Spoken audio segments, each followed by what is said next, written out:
Hello everyone, welcome back to my channel. मैं हूँ पूजा सेतिया। हमारा चैप्टर चल रहा है डिसोल्यूशन ऑफ फर्म। इसमें हम जर्नल एंट्रीज का टॉपिक कर रहे हैं। आज भी हम वही करेंगे। अब नेक्स्ट क्वेश्चन रीड कर रही हूँ, स्क्रीन पर देखिए। अधिराज एंड करण दो पार्टनर्स हैं। प्रॉफिट एंड लॉस की शेयरिंग रेशो दी है 3:2। 31 मार्च को फर्म डिसोल्व हो रही है after the transfer of assets other than cash in hand and bank and outside liability to the realisation account. आपको इन्फॉर्मेशन प्रोवाइड है। Number 1, furniture book value 7। Book value का मतलब होता है जो बैलेंस शीट में प्राइस होता है। Furniture book value 70,000 was sold 68,000 by auction and auctionery commission was rupees 2,000. Adhiraj loan 35,000 paid out of the stock 80,000. Current took 50% of the stock at a discount 20%, while remaining stock was sold at a profit 30%. Bill receivable 3,000 under discounted dishonor. Acceptor had become insolvent and now bill met by the firm. Profit and loss account showed a debit balance, and last is realization expenses 2,000 which were paid by Adhiraj. अब देखो, इस question के according मैंने हर question में आपको एक trick सिखाई है जर्नल एंट्री करने के लिए। लास्ट क्वेश्चन में मैंने आपको सिखाया था कि बैलेंस शीट में आप देख लो, या तो बैलेंस शीट में जो चीज जिस साइड पड़ी है उस साइड में ही आपको, जैसे बैलेंस शीट में राइट साइड मतलब एसेट साइड में फर्नीचर की बात कर रहा है तो फर्नीचर क्रेडिट की जगह आप क्या कर दोगे, रियलाइजेशन को क्रेडिट कर दोगे। मतलब जब डिसोल्यूशन ऑफ पार्टनरशिप फर्म का चैप्टर होता है ना, उसमें अगर जर्नल एंट्री करने के लिए आए या फिर रियलाइजेशन अकाउंट बनाने के लिए, उसमें पर्टिकुलर एसेट या फिर लाइबिलिटी के नाम की जगह आपको क्या यूज करना है, रियलाइजेशन यूज करना है। अब इस क्वेश्चन के अकॉर्डिंग हम बैंक या फिर पार्टनर को ध्यान में रखेंगे, उससे भी आप जर्नल एंट्री इजिली पास कर सकते हो। बैंक या पार्टनर मतलब आपको चेक करना है कि कैश इज कमिंग, मतलब कैश या फिर बैंक जैसे है कैश कमिंग या फिर गोइंग। कैश कमिंग है तो बैंक क्या हो जाएगा, डेबिट हो जाएगा। बैंक क्या करोगे, डेबिट। और अगर पैसा जा रहा है तो क्रेडिट। अगर कैश की जगह पार्टनर का नाम आ जाता है, पार्टनर कमिंग या फिर गोइंग, मतलब कैश को ही आपको देखना है।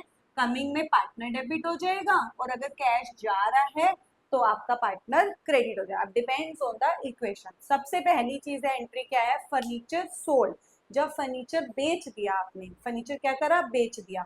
अब पैसा क्या होगा, कैश इज कमिंग, तो डेबिट में क्या आएगा, बैंक वर्ड आएगा। आपने फर्नीचर बेच दिया 70,000 वाला, कितने में, 68,000 का। और कमीशन आपको दी है, उसमें जो ऑक्शनर होता है वो ब्रोकर होता है, तो वो कमीशन को क्या कर लेता है, कट कर लेता है। तो आपको नेट अमाउंट कितना मिलेगा, 66,000 का। अब फर्नीचर बेचा तो बैंक इज कमिंग, तो डेबिट में क्या आएगा, बैंक आएगा। तो हम एंट्री में क्या लिखेंगे, बैंक अकाउंट डेबिट। और अपोजिट में हम क्या लिखेंगे, जो भी पर्टिकुलर ऐसे फर्नीचर है, फर्नीचर चला गया तो फर्नीचर की जगह क्या यूज होगा, रियलाइजेशन। तो आप क्या लिखोगे, टू रियलाइजेशन।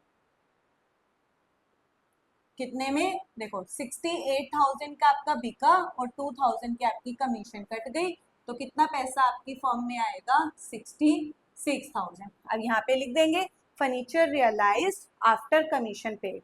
नेक्स्ट है अधिराज। अधिराज कौन था, पार्टनर था।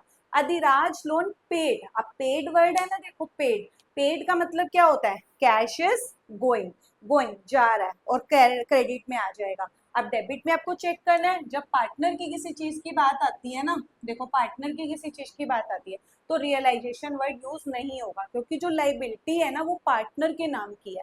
जब आपकी नॉर्मल लाइबिलिटी या एसेट होता है, जैसे क्रेडिटर्स है, फर्नीचर, उसकी जगह तो रियलाइजेशन यूज होता है। लेकिन अगर पर्टिकुलर पार्टनर का लोन है तो उसमें पार्टनर का लोन की ही नाम आता है, रियलाइजेशन नहीं आता है।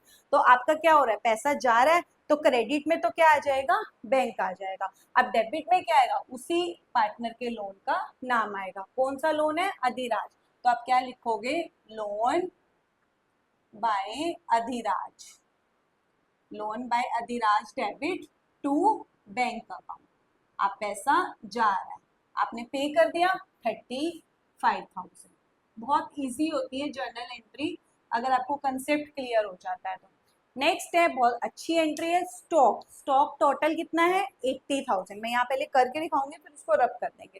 टोटल स्टॉक जो है वो कितना है, 80,000 का। करण भी एक क्या है, पार्टनर है, उसने कितना ले लिया, आधा। जब कोई पार्टनर ले लेता है ना, पहले उसका पार्टीशन कर दो। देखो मैं यहाँ पहले करके दिखाऊंगी। स्टॉक कितना है, 80,000 का। इसको पहले दो पार्ट्स कर दो, आधा आधा कर दो, 40 40। अब ये जो 40 है ना, इसको जितने में भी लिया है वो हम चेक करेंगे पार्टनर। पहले हम इसकी एंट्री करेंगे, और ये वाला जो है बिक गया था, यहाँ पे बैंक आएगा। अब क्या कह रहा है, स्टॉक आधा जो था वो करण ने ले लिया, पार्टनर ने 20% डिस्काउंट पे। डिस्काउंट हमेशा क्या होती है, माइनस होती है। इसका 20% माइनस कर दो, 8,000। तो उसने कितने में लिया, 32,000 में। ये किसने लिया, करण ने। अब एक बात बताओ, जब बिक गया, पैसा की जगह क्या हो रहा है, पार्टनर आ रहा है, कमिंग पार्टनर आ रहा है स्टॉक के लिए। तो पार्टनर को क्या कर दोगे, डेबिट कर दोगे। तो डेबिट में क्या आएगा, इसकी दो एंट्री बनेंगी, मैं अलग अलग कर दूं। डेबिट में क्या आ जाएगा, पार्टनर का नाम, कौन है, करण। तो करण कैपिटल अकाउंट डेबिट टू, अब उसकी जगह क्या यूज होगा स्टॉक के लिए, रियलाइजेशन, क्योंकि पर्टिकुलर एसेट या लाइबिलिटी का नाम हमको नहीं लिखना है। तो current capital account debit to realisation, कितने में लिया उसने, 32,000 में। तो यहाँ आ जाएगा 32,000।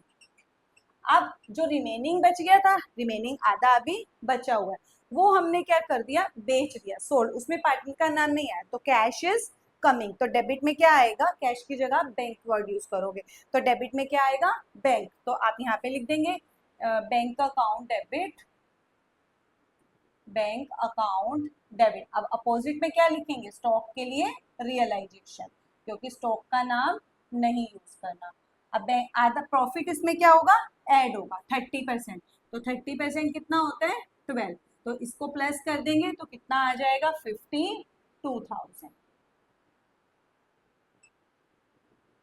अब नेक्स्ट एंट्री फोर्थ, देखो ये फर्स्ट एंट्री है, ये सेकंड है, ये थर्ड का फर्स्ट पार्ट है, और ये सेकंड पार्ट है। अब ये फोर्थ पार्ट। अब मैं थोड़ा सा पहले इसको रब कर देती हूँ ताकि आपको क्लीन क्लीन निकल समझ आए।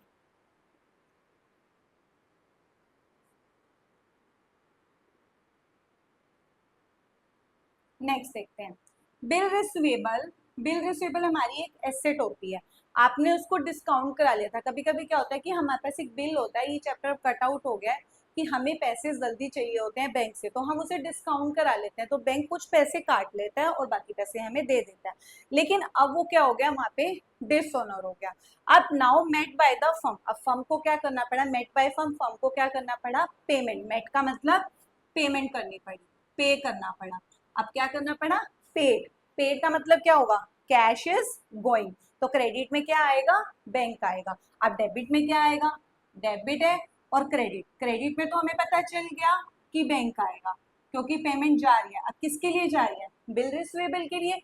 तो बिल रिसीवेबल एसेट है, एसेट का नाम हमको यूज नहीं करना, उसकी जगह क्या यूज करना है आपको, रियलाइजेशन। तो रियलाइजेशन अकाउंट डेबिट, कितना पे किया, 3,000। Last next entry profit debit balance. अब देखो प्रॉफिट क्या है, नॉर्मल इसमें ना तो कोई कैश इज कमिंग, ना ही पार्टनर, पार्टनर तो दे लेंगे ही वैसे। प्रॉफिट जो है डेबिट बैलेंस है। जब भी प्रॉफिट का कोई बैलेंस होता है ना, उसकी जर्नल एंट्री पास करो, जोन सा बैलेंस होता है, जैसे डेबिट बैलेंस है तो उसको अपोजिट कर दो जर्नल एंट्री में, और पार्टनर्स को उसके अपोजिट में कर दो। अब प्रॉफिट का डेबिट बैलेंस है तो क्रेडिट में जाएगा, ये कहाँ जाएगा, क्रेडिट में। तो टू, पहले मैंने डेबिट का स्पेस छोड़ दिया, to profit and loss account. अब डेबिट में कौन है, दो पार्टनर थे, अधिराज कैपिटल अकाउंट और करंट कैपिटल अकाउंट डेबिट। अब कितना प्रॉफिट है, 2,000 रुपीज का। अब 2,000 की जो रेशो थी वो 3:2 थी, तो बस बांट देंगे 3:2 में। तो 2,000 इंटू एक जने का बांट लो, एक का आ रहा है 1,200 और दूसरे का आ रहा है 800। Last entry realisation expenses paid by Adhiraj. अब देखो पेड है, पैसा तो जा रहा है, लेकिन पैसे की जगह क्या आ गया, पार्टनर का नाम आ गया। अब कौन जा रहा है, पार्टनर जा रहा है, पार्टनर इज गोइंग। कौन जा रहा है, पार्टनर। ये जो है पार्टनर का चार्ट है और ये वाला बैंक का चार्ट है। पार्टनर इज गोइंग, तो क्रेडिट में कौन आएगा, पार्टनर, और डेबिट में एक्सपेंसेस के लिए क्या यूज करेंगे हम, रियलाइजेशन। अब स्पेस नहीं है, मैं थोड़ा यहीं पे कर दूं एंट्री, या ऊपर वाले में कर देते हैं, इसको थोड़ा रब कर देते हैं, ये आपको समझ आ गई है, तो इसकी जगह मैं कर देती हूँ। तो अब क्या करेंगे, देखो पेड की जगह पार्टनर जा रहा है, अब डेबिट में क्या आ जाएगा, रियलाइजेशन, क्योंकि हमें एक्सपेंसेस हो, एसेट हो या फिर लाइबिलिटी हो, उसकी जगह हमको रियलाइजेशन यूज करना है। अब पैसे की जगह कौन जा रहा है, पार्टनर, तो अधिराज कैपिटल अकाउंट, अमाउंट आप यहाँ डाल देंगे 2000, कितना एक्सपेंसेस है 2000, ये फर्स्ट एंट्री की जगह कर दिया ताकि स्पेस नहीं था तो आपने यहाँ पे यूज कर लिया। ये फिफ्थ एंट्री है और ये वाली सिक्स्थ एंट्री है। फर्स्ट वाली मैंने पहले ही करा दी थी, तो इसको रब करके आप थोड़ा चेक कर सकते हैं। ये क्वेश्चन है आपका, जर्नल एंट्रीज है सारी, अगर कोई भी समझ नहीं आई, कोई भी क्लियर नहीं हुई कि हमने क्यों डेबिट किया क्यों क्रेडिट किया, तो आप कमेंट सेक्शन में लिख देना, उसका आंसर आपको मिल जाएगा।